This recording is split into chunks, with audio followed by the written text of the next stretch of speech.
I am an old man now, 81 winters, and most of them spent learning how a day should end. When I was young, I believed that sleep was something that simply happened to you the way weather happens. I was wrong. The women I have known who lived past 90 did not fall asleep. They prepared for it, the way you prepare for a guest you love.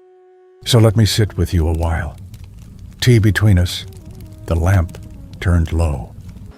And if you are watching this near the end of your own day, I will tell you something. I think you have already done one of the things I'm about to describe. You have done it for years without ever knowing it had a name. On the island of Okinawa, the women live longer than almost anyone on Earth. We speak so much about what they eat. We almost never ask what they do in the hour before they close their eyes. That hour is its own kind of medicine. There are 7 things inside it. 6 you can feel in the body, and the 7th has nothing to do with sleep at all.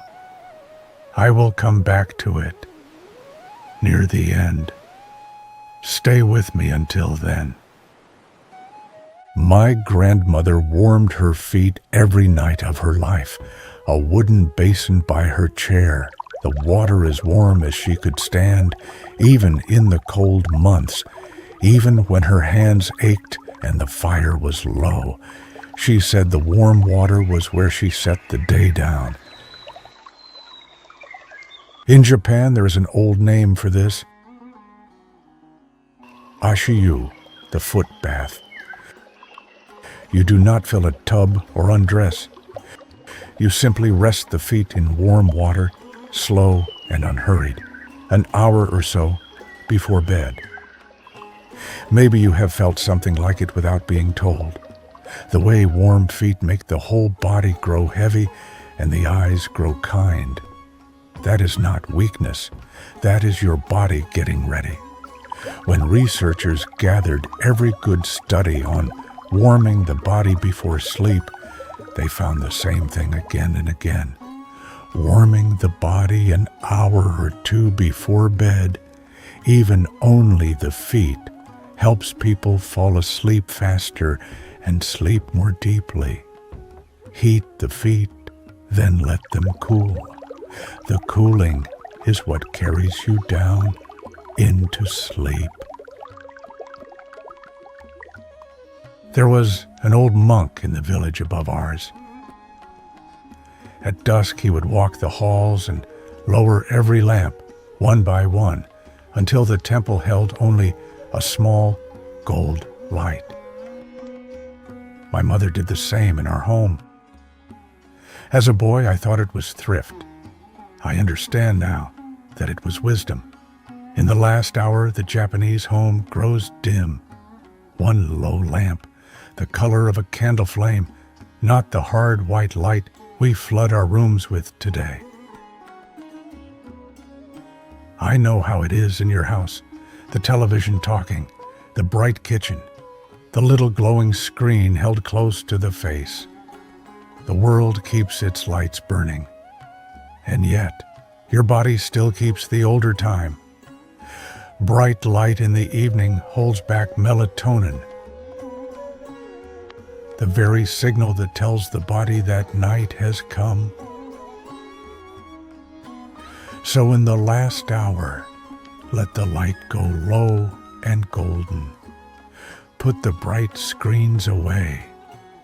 In the morning, you open the shutters to the sun. At night, you let the light fade out of the room. The man who built the sleeping rooms in my village was a careful old craftsman. He always left a small gap above the window. A sleeping room must breathe, he told me. Cool air and a heavy quilt. The Japanese sleep low, on the futon, in a room kept cool and well aired. The cover for heat the room for freshness. If you have ever woken at 3 in the morning, damp and overheated, kicking the blanket to the floor, then you already know what a hot room does to your rest. Researchers in Japan showed it plainly. A room that is too hot steals your deepest sleep. A cool room with a heavy cover protects it. So let the bedroom be the coolest room in the house. Open the window a crack. Keep the quilt close. Cool air above you. Heat beneath the cover. So far, all of it has been about the body. The hot water, the low light, the cool room. But the women who slept the best were not only tending their bodies, they were tending the mind. The next ones are quieter work, and one of them, I think, you already do, without calling it anything at all. Let me tell you something about myself, something I am not proud of. For many years, I could not sleep. I would lie in the dark, and the next day would come marching straight in. Every task, every worry, every name I was afraid I would forget. The harder I chased sleep, the further it walked away from me. I came to dread the dark. An old friend, a teacher, gave me one small instruction. Keep paper by the bed, he said. Do not write your feelings. Write tomorrow. The plain, short list of what the next day will ask of you. Perhaps you know that marching of the mind. It does not mean you are weak or ungrateful for your life.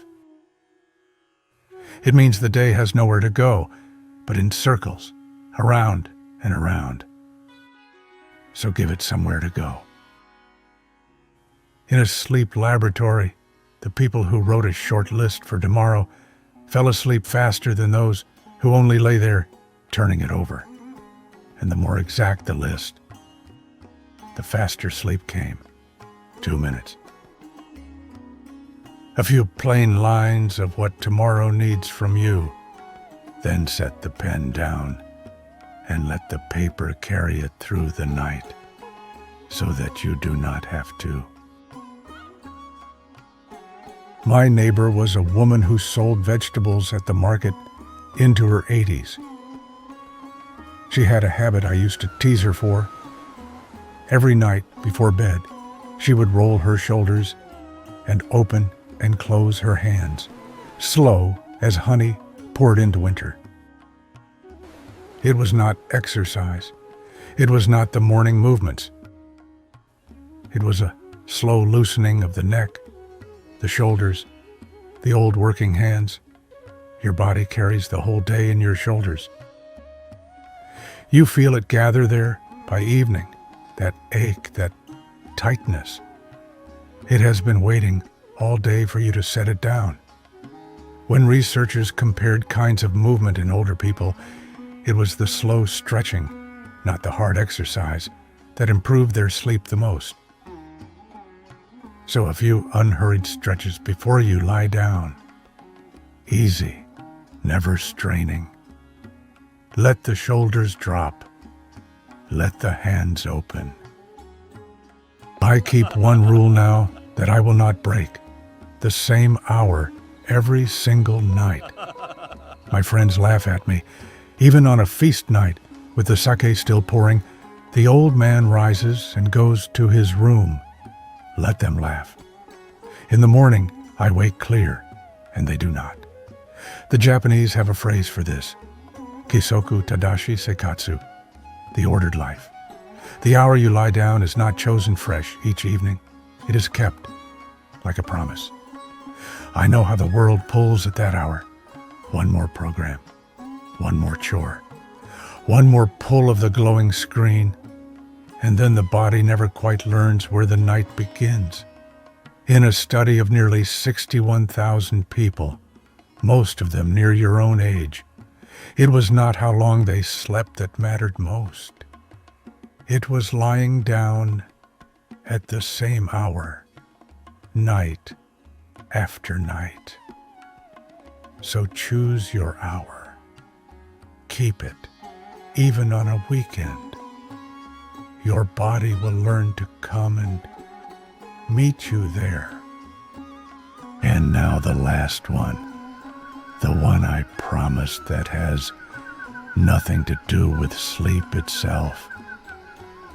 The one that, after all these years and all these nights, I have come to believe matters most of all. There is a woman in the village of Ogimi. Her name is Ume, and she is 93 years old. I asked her once how she ended her days. She looked at me a long moment, and then she smiled. "I do not count what I did wrong," she said. "The day was the day. I let it be enough. This is the seventh. Not to lie down, going over your failures. Not to settle accounts with yourself in the dark, alone, but to let the day go, whole and unfinished and enough. I believe this is the hardest of the seven. We are taught from childhood to measure ourselves, to close the night with a long ledger of all we did not manage to do. But here, an old man, you have carried plenty already.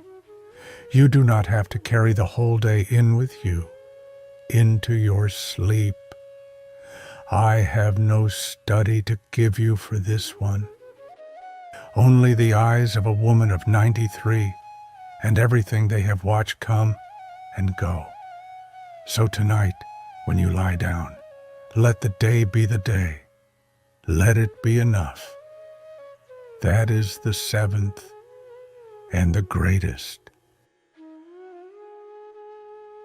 So there they are, 7 things in the last hour of the day: the hot bath, the low light, the cool room, the page that holds tomorrow, the slow stretch of old shoulders, the same hour, kept like a promise, and the letting go. Now, at the very beginning, I told you that you had already done one of these. Let me try to guess which.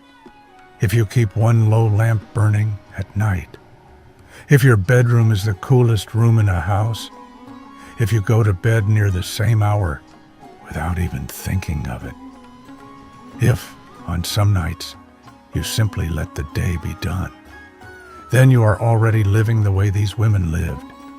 You did not need an old man to teach it to you. You only needed someone to call it by its name. So you do not have to begin all 7 tonight.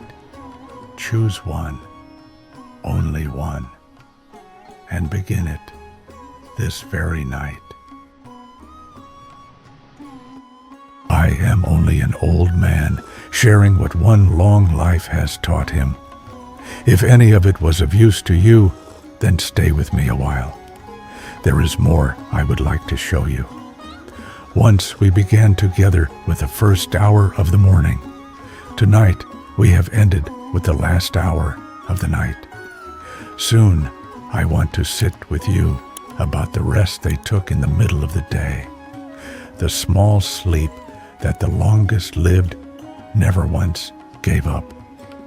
Until then, rest well and let the day be enough.